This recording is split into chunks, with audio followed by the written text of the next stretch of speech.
السلام علیکم ناظرین، آپ لوگ دیکھ رہے ہیں مکس ویڈیوز یوٹیوب چینل۔ اتوار کو چھٹی کے دن بھی سپریم کورٹ کی لاہور رجسٹری میں 3 رکنی بینچ نے چیف جسٹس ثاقب نثار کی سربراہی میں زینب قتل کیس کی سماعت کی۔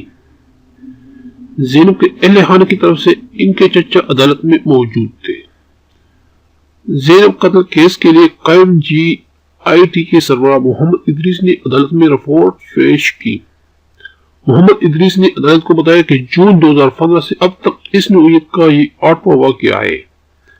جی آئی ٹی کے سربراہ کا مزید کہنا تھا کہ ان کے پاس مجرم کا ڈی این اے ہے اور پولیس اب تک 800 لوگوں کے ڈی این اے ٹیسٹ کر چکی ہے، لیکن اب تک مجرم نہیں ملا۔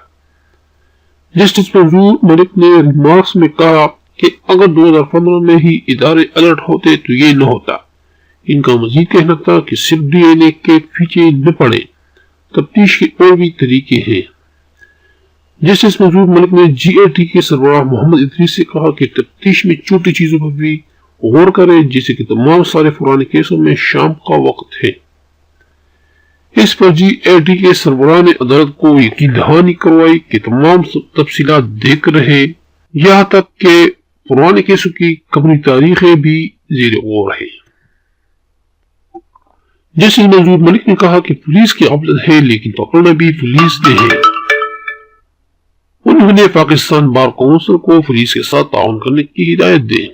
پنجاب فورینسک کے ڈائریکٹر جنرل ڈاکٹر اشرف طاہر بھی عدالت میں پیش ہوئے اور انہوں نے بتایا کہ ملنے والی سی سی ٹی وی فوٹیج ہم نے ٹھیک کی ہے، لیکن یقین سے نہیں کہہ سکتے کہ یہ بچی ہی کی فوٹیج ہے۔ ڈاکٹر اشرف طاہر کا مزید کہنا تھا کہ کچھ اہم باتیں ایسی ہیں جنہیں عدالت میں سب کے سامنے بیان نہیں کر سکتا۔ اس پر چیف جسٹس ثاقب نثار نے کہا کہ ٹھیک ہے، چیمبر میں سماعت کریں گے۔ چیمبر میں سماعت ختم ہونے کے بعد جاری کردہ عدالتی آرڈر کے مطابق ڈاکٹر اشرف طاہر نے عدالت سے درخواست کے حتمی نتیجے میں پہنچنے کے لیے انہیں مزید وقت درکار ہے، جس پر عدالت نے اپنی تحریر حکم میں لکھا کہ جو کرنا ہے 72 گھنٹوں میں کریں۔